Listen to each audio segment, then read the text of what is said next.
Um, have you ever felt like you just, didn't belong anywhere? Oh, yeah. I think Yeah. we all have at some point. Right. Like, I want you to really put yourself in that headspace for a second.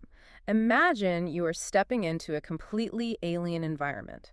Maybe you're walking through the doors of a new school or transferring to a really competitive corporate office. Or even just pivoting into a completely different industry where you literally don't know a single soul. Exactly. You look around and everyone else already knows. Like the unspoken rules, they speak the jargon, they have their cliques, their inside jokes. And you are just this stranger taking up space. It's a terrifying friction, and the immediate question is, well, how do you survive those first few weeks without making enemies?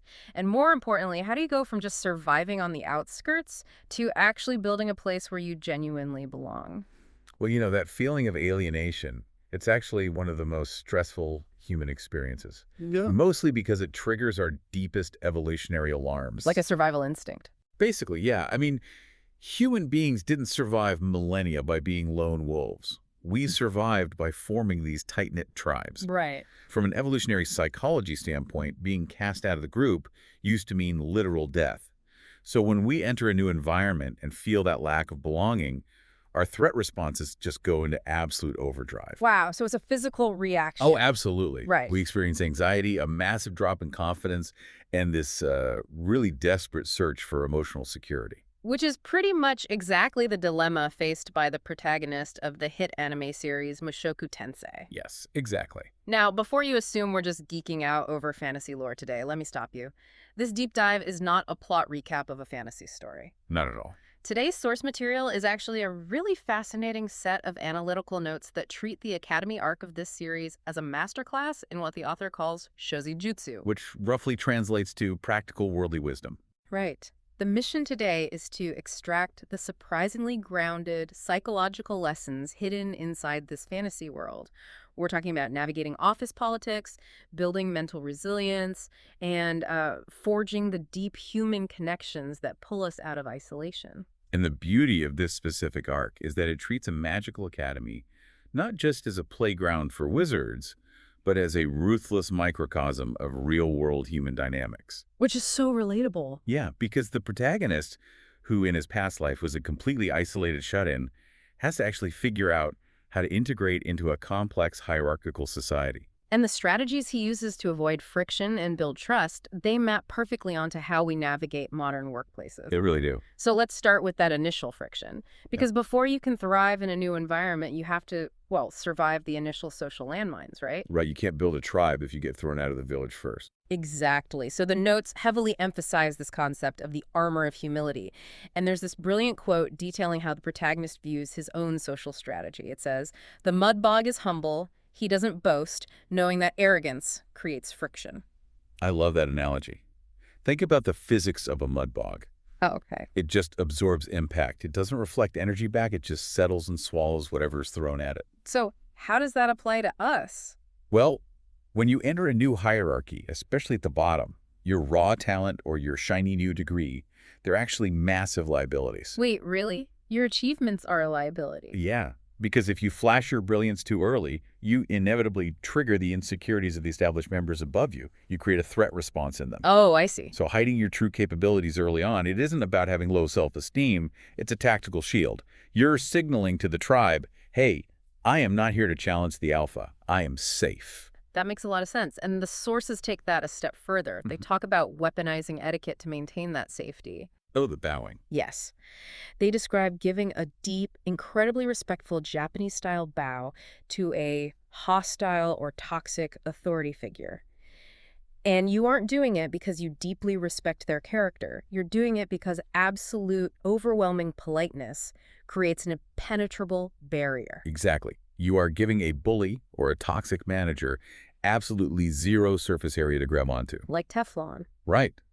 If your demeanor is perfectly smooth and compliant on the surface, their aggression just slides right off. Bullies require resistance to fuel their fire. So if you just establish a polite distance, they get bored. Exactly. They'll quickly look for an easier target. Okay, let's unpack this a bit more.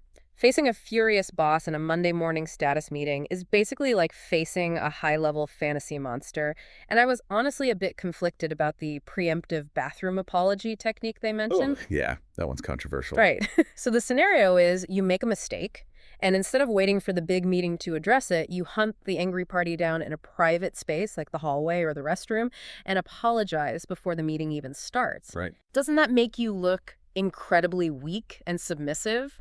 Like you're just cowering in the shadows instead of taking it on the chin? I mean, it might feel uncomfortable, but the psychological brilliance here is that it's all about venting the gas. Venting the gas. Yeah, before a spark can ignite it. You're allowing that person to reach their peak anger in a sealed, private environment where there's no audience. So they aren't forced to perform their dominance for the rest of the team. Exactly. You utilize the consistency principle. Once they've accepted your apology behind closed doors, even if they grumble about it, their brain has officially processed it. Oh, So wow. it becomes psychologically much harder for them to explode and give you a public execution in front of everyone else an hour later. It would make them look erratic. That is so strategic. By absorbing the hit in private, you totally neutralize the public threat to your reputation. Precisely. But, once you've survived the social politics, you actually have to perform and learn. And what happens when you inevitably mess up? If you just play defense forever, you're a ghost. Right? Fitting in isn't the same as belonging. To actually belong, you have to contribute. And stepping up means risking failure. The protagonist's teaching philosophy in the sources argues that failure is just data collection. Yeah, mechanical failure, like messing up a task, is just data. But the true danger isn't failing. It's letting failure destroy your confidence until you become what the notes call psyche funo. Right. Unable to bounce back. Exactly. A state of total psychological collapse. If you lack a sense of belonging, your ego gets entangled with your performance, leading straight to becoming a shut-in, like the protagonist's past life. And that's why we have to look at how human beings learn fastest. Which brings us to the character Nanahoshi. She managed to learn a completely alien language at a terrifying speed. And why? Because of a no-escape environment. What's fascinating here is how raw necessity acts as the ultimate switch for human potential. Like the author's real-world anecdote from the source, right? Yeah, spending a month in Boston for language training. Because survival necessitated English, it forced their brain to adapt at a speed that's just impossible in a comfortable classroom. It's like learning to swim by reading a textbook versus being thrown right into the deep end of the pool. Exactly. Our brains are incredibly energy efficient, meaning they're basically lazy. Building new neural pathways takes massive energy. If you have a comfortable alternative, your brain simply won't spend the calories to learn. So if you want to learn a skill, you must engineer a situation where you literally have to use it. You can't rely on motivation. Raw necessity is the override switch. I hear that, but extreme necessity spikes your learning, but you can't live your entire life in a constant state of panic. No, absolutely not. You'd burn out in a week. Right, so how do you maintain your mental health during the long, monotonous stretches of everyday life?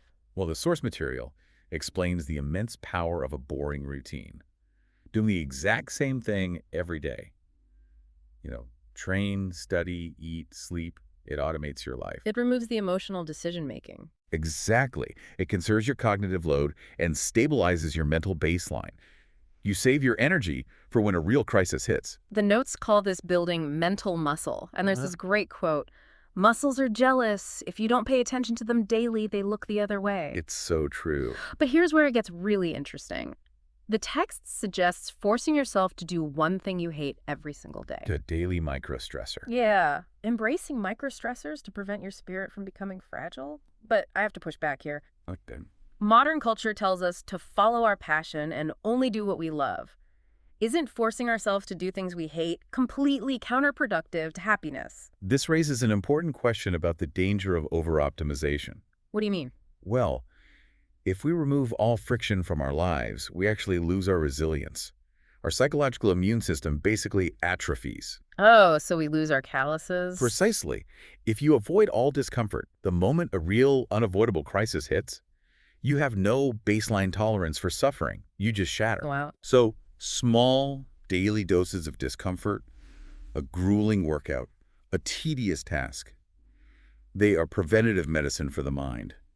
They ensure you have the grit to stand firm. Okay, so now that you've built that personal resilience and competence, the next step is actually winning others over and building real allies. Transitioning from fitting in to true belonging. Right. And to explain this, the notes pull from a really unexpected real-world comparison, the Ginza hostess. strategy. It's such a brilliant analysis of human nature. It really is. They look at the communication style of the character Aline, comparing it to top-tier hostesses in Ginza.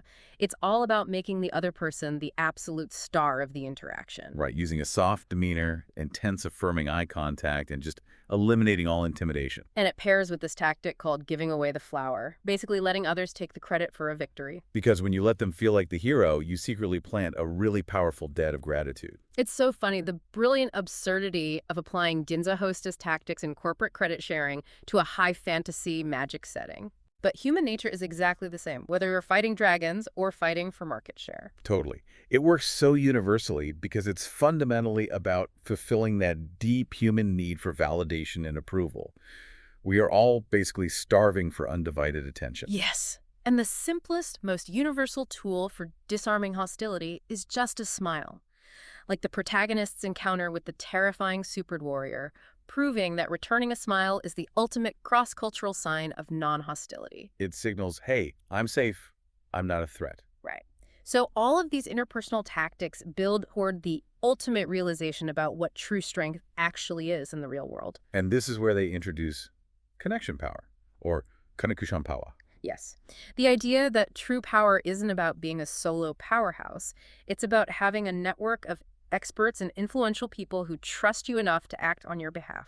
I love the wisdom from Demon King Badigadi in the text. He warns that chasing visible power, fame, and status ruins people. True wealth lies in what they call intangible assets. They even reference the book Life Shift. Right, things like your health, your skills, and your deep bonds with friends and family. So what does this all mean for the listener who is currently obsessing over padding their resume with solo achievements and hard skills? Well, if we connect this to the bigger picture, solo players inevitably hit a ceiling. Always. The true heavyweights in any industry operate by leveraging mutual trust. And you build that trust by, well, not prying into people's dark secrets. Wait, giving them grace. And importantly, by having the grace not to use logic to destroy a young person's fragile pride. Which is so relevant today. We love a good logical takedown on the internet. We do, but biologically, pride and shame are processed in the amygdala of the survival center. If you crush someone's pride with facts, they don't see a helpful colleague. They see a predator trying to destroy them. You just create a permanent enemy. Exactly. Protecting the dignity of those around you is the real key to connection. That is incredible. We've gone on quite the journey today. From surviving office politics with strategic apologies and deep bows to building mental armor through boring routines. And realizing that true wealth is really connection power and those intangible assets. It's a beautiful contrast in the source material. A protagonist who was once completely paralyzed by failure and isolated managed to pull himself out of the mud and build a deeply fulfilling life simply by mastering these quiet, mature, and empathetic strategies. It just goes to show people do not thrive simply because they are talented or successful. Yeah. They thrive when they know they are valued, accepted, and connected to something larger than themselves. Exactly. And I want to leave you with a final provocative thought. Tomorrow, look closely at your workplace, your friend group, or your family. What is a pointless pride or stubborn illusion someone you care about is holding on to? We all have them. We do. And instead of using pure logic to prove them wrong and win the argument, ask yourself, how can you choose to protect their pride tomorrow? And by doing so, build a deeper, unbreakable connection. Think about it. We'll catch you next time on The Deep Dive.